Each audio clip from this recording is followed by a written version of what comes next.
بسم اللہ الرحمن الرحیم۔ السلام علیکم۔ رات کے پچھلے پہر نماز فجر کی اذان سے پہلے روزہ رکھنے کی نیت سے کھانے پینے کو سحری کہا جاتا ہے۔ یہ وقت اللہ تعالیٰ کو بے حد پسند ہے، کیونکہ اس وقت میں اللہ کے خاص بندے اسے یاد کرتے ہیں، اس کے حضور سجدہ کرتے ہیں اور اس کی بارگاہ میں التجا کرتے ہیں۔ اسی وجہ سے اللہ تعالیٰ نے سحری کے لیے اس وقت کو پسند کیا۔ یہ وقت حضور اکرم صلی اللہ تعالیٰ علیہ وسلم کو بھی بے حد پسند تھا۔ آپ اس وقت میں نماز تہجد ادا کیا کرتے تھے۔ جب روزے فرض ہوئے تو اللہ تعالیٰ نے اس وقت کھانے پینے کی اجازت عطا فرما دی، جسے سحری کہتے ہیں۔ حضور اکرم اس وقت کچھ نہ کچھ ضرور تناول فرماتے، یعنی کچھ نہ کچھ کھا لیا کرتے تھے۔ اس وجہ سے سحری کے وقت ہمارے لیے روزے کی نیت سے کھانا پینا سنت قرار پایا ہے۔ قرآن پاک میں سحری کے بارے میں اللہ تعالیٰ نے سورہ بقرہ میں فرمایا، اور تم کھاؤ اور پیو یہاں تک کہ صبح کی سفید دھاری سیاہ دھاری سے ظاہر ہو جائے، پھر رات تک روزے کو پورا کرو۔ اس آیت مبارکہ کے مطابق اللہ تعالیٰ نے مسلمان کو سحری کھانے کی اجازت دی اور اس کا وقت صبح صادق میں سفیدی ظاہر ہونے تک مقرر کیا۔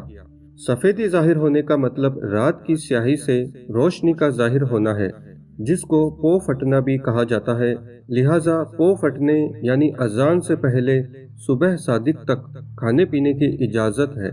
سحری مقرر کرنے کی وجہ، سحری کو مقرر کرنے کی وجہ اور دلیل بیان کی جاتی ہے کہ پہلے لوگ روزہ رکھنے کے لیے سونے سے پہلے کھانا کھا لیتے تھے۔ ان میں یہ بات تھی کہ رات کو جب تک کوئی جاگتا رہتا کھا پی سکتا تھا، لیکن جب رات کو کوئی شخص سو جاتا تو اس کے لیے سو کر اٹھنے کے بعد کھانا پینا منع تھا۔ اس کے علاوہ کچھ لوگوں کا یہ بھی خیال تھا کہ عشاء کے بعد کھانا پینا حرام ہو جاتا ہے، اس لیے 24 گھنٹے میں صرف ایک بار کھا پی سکتے تھے، جو کہ انتہائی تکلیف دہ تھا۔ اس طریقے میں تبدیلی کی وجہ ایک صحابی کا واقعہ بنا۔ مسلم شریف میں آتا ہے، حضرت براء بن عازب رضی اللہ تعالی عنہ سے روایت ہے، حضور اکرم صلی اللہ تعالی علیہ وسلم کے صحابہ کرام میں سے جو کوئی روزے سے ہوتا اور افطار سے پہلے سو جاتا تو رات کو کچھ نہ کھا سکتا تھا اور نہ دوسرے دن، یہاں تک کہ شام ہو جاتی۔ حضرت قیس انصاری رضی اللہ تعالی عنہ ایک بار روزے سے تھے۔ افطار کے وقت اپنی بیوی کے پاس آ کر پوچھا کہ کچھ کھانے کو ہے؟ جواب دیا، نہیں، البتہ میں جاتی ہوں، کچھ تلاش کر کے لاتی ہوں۔ اس زمانے میں آپ مزدوری کیا کرتے تھے، تھکان کی وجہ سے نیند نے آ گھیرا اور سو گئے۔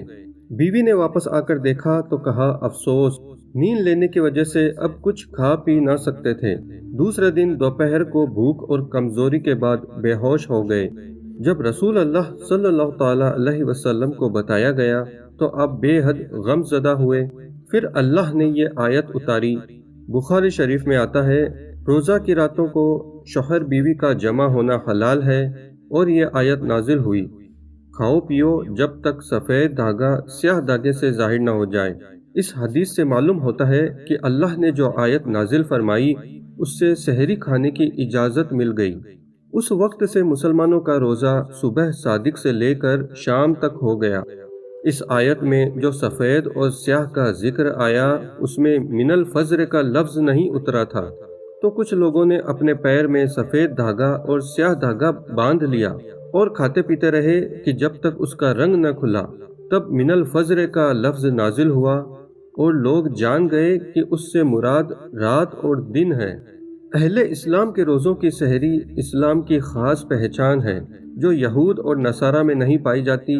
حضرت عمر بن عاص رضی اللہ تعالی عنہ سے روایت ہے، ابو داؤد کی حدیث ہے کہ رسول اللہ صلی اللہ تعالی علیہ وسلم نے فرمایا، ہمارے اور اہل کتاب کے روزوں میں سحری کھانے کا فرق ہے، یعنی ہم سحری کھاتے ہیں اور وہ نہیں کھاتے۔ حضرت انس بن مالک رضی اللہ تعالی عنہ سے روایت ہے، بخاری شریف کی حدیث ہے، رسول کریم صلی اللہ تعالی علیہ وسلم نے فرمایا، سحری کھاؤ کیونکہ سحری کھانے میں برکت ہے۔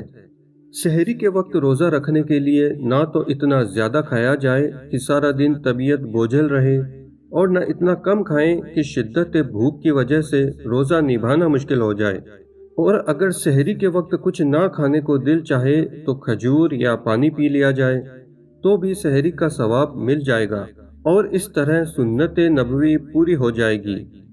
اگر رات کو سحری کے لیے آنکھ نہ کھلے اور بغیر سحری 8 پہر کا روزہ رکھ لیا جائے اور روزے کی نیت کر لی جائے تو اس طرح بھی روزہ ہو جائے گا، لیکن سحری چھوٹ جانے سے روزہ چھوڑ دینا اچھی بات نہیں، بلکہ روزہ چھوڑنا کم ہمتی کی دلیل ہے۔